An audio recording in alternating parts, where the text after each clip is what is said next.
Hey everybody, welcome to the second episode of Beyond the Lights. In this episode we're going to be focusing on the cast and characters, where we'll have developers reacting to your videos, providing deeper insights, as well as having special appearances that you don't want to miss out on. Let's get straight into it. My name is Martin Emborg. I'm the Bond IP Creative Director and Narrative and Cinematic Director, and I've been at I.O. since 2006 on and off. Play. Let's give him one. He's so young! They've got the cheek scar. They have got the cheek scar. It's when he's a youngin! Holy sh**! It's when he's a youngin! Have an appointment. He looks dark, he looks mysterious, while also being cocky and confident and quite flirty as well. Man, I love that they're getting that from this, because yeah, obviously, he's all of those things and more. The people who have put this together have done their homework, quite frankly. They're not just looking at cinematic. Which was a delight, obviously, and the gravity of the job settles in as well when you do that. But it's very inspiring. Those books are amazing. Like, they're really well paced. They're really quite brutal, and they're really quite realistic. You can quite clearly see how the decades have had their versions, and so now it's our turn. Doing an origin story for something like Bond, it's a really interesting challenge, taking the core qualities of the character that people know and love, obviously, for 60 plus years. But then, how did he get there? How did he become this guy that's suave and knows everything? What's the journey to go there? And hopefully, the journey and where he comes from, to some extent, should surprise or, at least intrigue people, so that he isn't just kind of like stepping through the door and going, well, let's get started. Like, there's a journey, there's a character arc that he needs to go through. And you are? Don't think we've had the pleasure.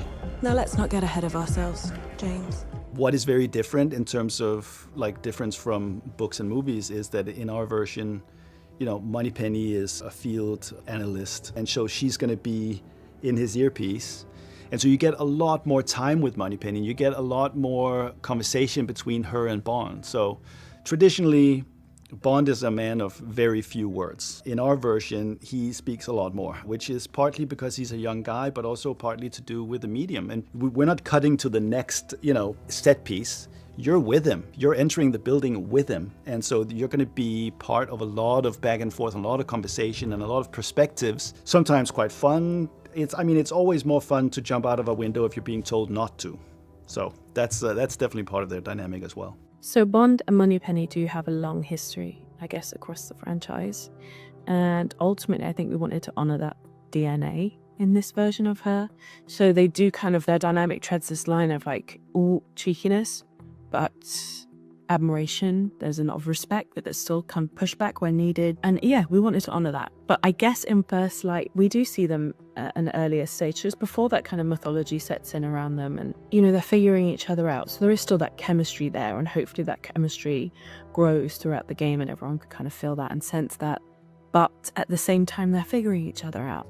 And we wanted to show that too, while still honoring everything that we've seen about them in the past. When we meet him, he is a young man that steps into the world of espionage, steps into MI6, where he'll meet the surrounding cast. And the way that we work with the surrounding cast is that we've imbued these surrounding characters like M and Greenway and Moneypenny with some of those qualities that from Bond, and so that they can inform the character. And fans will notice, oh yeah, so that might be how he picked up his style. In the case of Q, for instance, Q in our version is a very sartorial, very stylish gentleman. So he's the reason that the Q watch is an Omega, and he's the reason that the Q car, the spy car, is an Aston Martin. So that's a very tangible version of how these characters inform who he is. Hi, my name's Alistair Mackenzie, and I play Q in 007 First Light. My first reaction when they asked me to play Q was nothing but excitement. I'd just been such a massive fan of Bond for all my life. I grew up with Desmond Llewellyn playing Q, and then Ben Whishaw. So to be invited in to be part of that universe is just, it's very flattering and very exciting. Also for me, Q was always he was the cool uncle figure when I was growing up. I loved Desmond Llewellyn. I mean, he was, an old man, but he had this kind of uncle-like quality to him that was very, very appealing. First Light is, as I say, it's more of an origin story. So we have to, we see him as a slightly younger man, and we see him as somebody who's experienced in the field. He has to kind of teach Bond how to become an agent, effectively. So he's more of a kind of teacher-mentor figure. There's a lot of tech involved.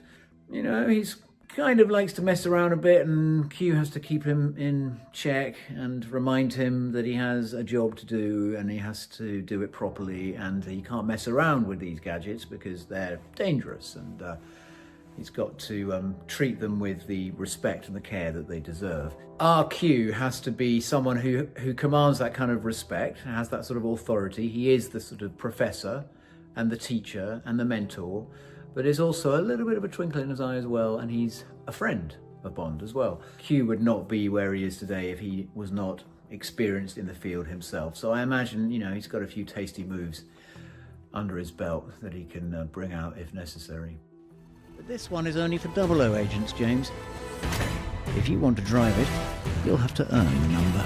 Then you have someone like Greenway, who's a new character. He's the mentor character, and he does not want Bond anywhere near this program. He's handpicked all the other recruits. They all excel at what they do. And so he basically sees Bond as someone who got lucky and should just, you know, keep walking. But M and Bond they have a lot of similarities. So in this version of the character of M, she's a lot younger. She's treated as the temp. I think everyone assumed that she would move on and be unable to kind of wield MI6. But she has this easy authority that fits the character of M, but she's ambitious, and she's the one that I think really sees something that MI6 is missing. I'm Beatrice Harty, I'm lead for the character department, and I've been with IOI for 3.5 years. So the process of creating the initial look of a character usually starts with us getting a bio from the narrative team. So we have a sense of, you know, the basic stuff. What's the age? What's the gender? Where do they come from? Do they have some kind of cultural connection? What's their personality like? What's their ambitions? All of that. Because we don't just create one look usually for our characters. We actually do a full wardrobe for them, if you will. Usually we take a lot of reference images off the internet, make it quick and easy, gather a little bit what we think might be interesting, what might look good, what might feel good, what might feel right for this character. And then we start sketching, we start making a few concepts, and same there. We start making something loose, and then we go sharper and sharper and sharper into something that we then can go like, okay, this looks really good, this feels really good. It's quite important for us to make sure that we're creating characters that also complement each other or contrast each other, depending on what their role in the story is. So we once again want to really kind of look at also the relationships in between the characters, what they're doing together in the different levels, and making sure that that also feels believable and real. So in designing a villain, presence is of course one of the most important things that we want to portray, that we have a strong presence and a strong impression of this character right away. And one of the things that were fun to explore with Bavma was having some really bold, striking colors for him. Because this guy doesn't have to blend in at all. He can stand out, and he's not afraid to stand out, even in this highly, highly dangerous place. Like, he can afford to be almost a little bit flashy and really own the space that he's in and showing that he's owning the space. So we created this yellow suit situation for him that kind of oddly makes me think a little bit of poison frogs. The way that they are beautiful and alluring to look at, but the color is also clearly there to signal a danger. When you're in that creative space at the very beginning and you're lying on a couch and like having big thoughts, you know, some of those things arrive fully formed. What is the story we want to tell about a young Bond, and where do we want to meet him, and where do we want to leave him, and, you know, all that good stuff. And it's there's some alchemy going on, for sure. So when we bring someone in for full likeness into our game, what we usually start with is getting them to a scanning studio. And we put them inside this lovely dome with a lot of cameras, and we make a scan of their face, their body, also their hands, whatever data that we think that we might need to get them into our virtual little world. Then we take that home with us and we start to reconstruct their faces, make something that is ready to put into the game, has the resolution and our shaders, our textures, all of that to get the look that we have in our game. All of these different expressions that we have scanned, we use that for our animators, animating their faces to be able to make sure that we're hitting these poses that we see that they can do. I'm thinking of Lenny James playing Greenway. He has a super expressive, lovely face. That has been super fun to work with. But that has also been a little bit of a challenge on what to keep into the base model and what to add in through animations and making that work and look correct. I mean, we spend so much time studying these people's faces and how they move around and how their wrinkles sort of react in different situations, to the point where these poor actors would probably get a little self-conscious if they knew about. But we do spend a lot of time looking at them talking and moving about to get the correct feeling into our characters on them in our game, yeah. You work for years and you're in the VA booth all the time and you do loads of mocap and you're staring at these kind of like grey shapes on the screen and trying to make what you're saying and doing match that. And then all of a sudden they come to you with these clips and you're like, wow, we've made something. And we've made something that is really cool. And yeah, I think that kind of moment hit even harder for me because it is my first game and I've never seen that come to fruition before. Yeah, I felt this insane amount of pride to be this tiny cog in the huge kind of beast that is the making of a video game. And yeah, I just can't wait to see it all now. It was just such a joy to collaborate with. I mean, I think everybody who was working on this wanted to make it as good as it could be. And it was like surprisingly kind of grueling days and long days, but I think everybody knew the kind of weight of responsibility you have when you're doing something like this. So beloved by fans already, and I came into that and just crushed it every day. It was so fun to work with, and Cortados. Yeah, a lot of cortados, yeah, and then just killing it every day. Once you find the actor or actress that will portray and breathe life into this character, there's a recalibration.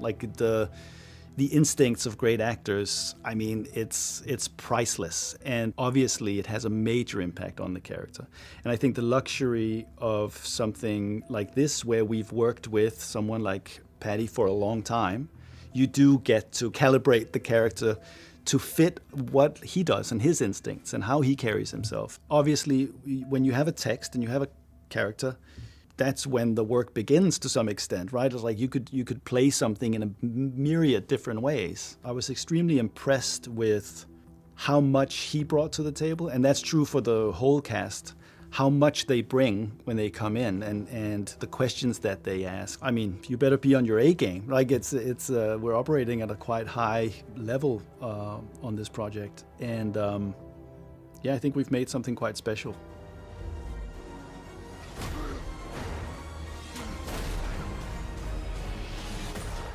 That was it for the second episode of Beyond the Lights. We really hope you enjoyed. If you haven't already, you can pre-order the game now and get a free deluxe upgrade. And if you have any questions, please leave a comment down below. And we'll see you guys next time.